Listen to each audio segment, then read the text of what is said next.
অনেক মানুষ মারতেছে জাগো উপরে পরে আর মনে করেন গইলা একদম মাটির সাথে মিশা জায়গা। তাহলে আমার রক্ষা করছে, আমার দুইটা পোলা মনের মুখে দেখে তাকায় আমার এই পর্যন্ত আল্লাহ আনছে। আমি বাংলাদেশে আইছি। ইসরায়েলে ভয়াবহ যুদ্ধ 24 সালের ঘটনা। তো ওই সময় আমরা বাইরে ছিলাম, কারণ বাসায় থাকলে কোন সময় বোমা মারে সবাই মারা যাব। আমরা রাস্তায় থাকতাম, তো ওই রাস্তার ভিতরে বোম মারছে। মারার পরে আমার পিঠে বুলেট ঢুকছে, আমার স্বামীর পায়ে বুলেট ঢুকছে। তারপরে আমার সাথে সাথে মেডিকেল নিয়েছে, অপারেশন করছে। এই এখন মনে করেন আমার পিঠে এখনও বুলেটের কণা আছে। আমার খুবই যন্ত্রণা। আমার মনে করেন আমার স্বামীর 8 বছরের আর আমার যত ইনকাম ছিল সব শেষ করছি, তাও আমি সুস্থ হইতেছি না। আমি বাংলাদেশে আমার এক কোম্পানি আনছে, আমার সাফারা থেকে কেউ সাহায্য করে নাই। এখন আমি চাই আমার বাংলাদেশ সরকার আমার সাহায্য করুক, আমার উন্নত চিকিৎসা দিক। হান্ডাইলে আমি একটা মহিলা মানুষ, আমার কে দেখবো? কারণ বিছনায় পড়ে থাকলে আমি তো না চিকিৎসা ছাড়া মরে যাবো গো। আমার খুব যন্ত্রণা, আমার যন্ত্রণার ডাক্তাররাও বুঝে না, কেউ বুঝে না। আমি বাংলাদেশের সরকারের কাছে আবেদন যে আমার যেন উন্নত চিকিৎসা দেয়। আমি তো রেমিডের যুদ্ধে, আমার স্বামীও রেমিডের যুদ্ধে এখনো যুদ্ধের ভিতরে আছে, আইতে চায় না। কারণ আইলে আমার চিকিৎসা কে করবো? এর লেগে এখন আইতে চায় না, সে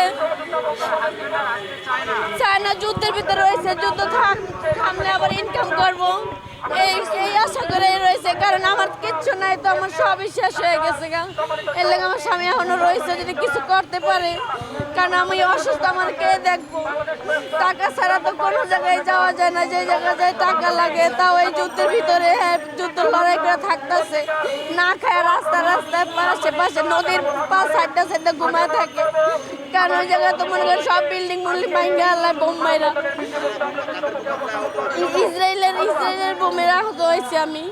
ইসরায়েলের অনেক মানুষ মারতেছে জাগো উপরে পরে আর মনে করেন গইলা একদম মাটির সাথে মিশা জায়গা।